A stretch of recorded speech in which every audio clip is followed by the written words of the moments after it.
ஒன்றிய நிதிநிலை அறிக்கையில் தமிழ்நாட்டுக்கு எதிர்பார்க்கப்பட்ட திட்டங்கள் அறிவிக்கப்படாதது ஏமாற்றத்தை ஏற்படுத்தியுள்ளது.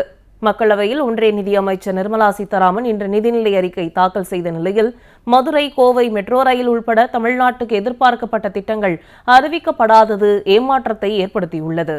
ஒன்றிய நிதிநிலை அறிக்கையில் நிறுத்தி வைக்கப்பட்ட தமிழ்நாட்டுக்கான கல்வி நிதி 3548 கோடி விடுவிப்பு, மதுரை, கோவை மெட்ரோ ரயில் திட்டங்களுக்கு அனுமதி, ஒன்றிய அரசின் வரி வருவாயில் மாநிலங்களுக்கு 50% நிதி பகிர்வு, ஜல்ஜீவன் திட்டத்துக்கான நிதி 3112 கோடி விடுவிப்பு உள்ளிட்ட அறிவிப்புகள் இடம்பெறும் என எதிர்பார்க்கப்பட்டது. ஆனால் நிறுத்தி வைக்கப்பட்ட தமிழ்நாட்டுக்கான கல்வி நிதி குறித்த அறிவிப்பு பட்ஜெட்டில் இடம்பெறவில்லை. இதேபோல தமிழ்நாட்டுக்கு எந்த புதிய ரயில்வே திட்டமும் அறிவிக்கப்படவில்லை. கோவை, மதுரை நகரங்களில் மெட்ரோ ரயில் திட்டத்திற்கான அறிவிப்பும் இடம்பெறவில்லை. மேலும் சென்னை மெட்ரோ 2ஆம் கட்ட திட்டத்திற்கு நிதி அறிவிக்கப்படவில்லை. தேர்தலை மனதில் வைத்தாவது தமிழ்நாட்டுக்கு திட்டங்கள் அறிவிக்கப்படுமா என முதலமைச்சர் மு.க.ஸ்டாலின் கேள்வி எழுப்பியிருந்த நிலையில் தமிழ்நாட்டுக்கு புதிய அறிவிப்புகள் இல்லாதது பெரும் ஏமாற்றத்தை ஏற்படுத்தியுள்ளது. ஒன்றிய நிதிநிலை அறிக்கையில் தமிழ்நாட்டுக்கு எதிர்பார்க்கப்பட்ட திட்டங்கள் அறிவிக்கப்படாதது ஏமாற்றத்தை ஏற்படுத்தியுள்ளது.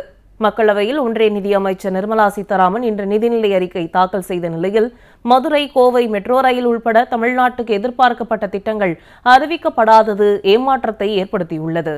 ஒன்றிய நிதிநிலை அறிக்கையில் நிறுத்தி வைக்கப்பட்ட தமிழ்நாட்டுக்கான கல்வி நிதி 3548 கோடி விடுவிப்பு, மதுரை, கோவை மெட்ரோ ரயில் திட்டங்களுக்கு அனுமதி, ஒன்றிய அரசின் வரி வருவாயில் மாநிலங்களுக்கு 50% நிதி பகிர்வு, ஜல்ஜீவன் திட்டத்துக்கான நிதி 3112 கோடி விடுவிப்பு உள்ளிட்ட அறிவிப்புகள் இடம்பெறும் என எதிர்பார்க்கப்பட்டது.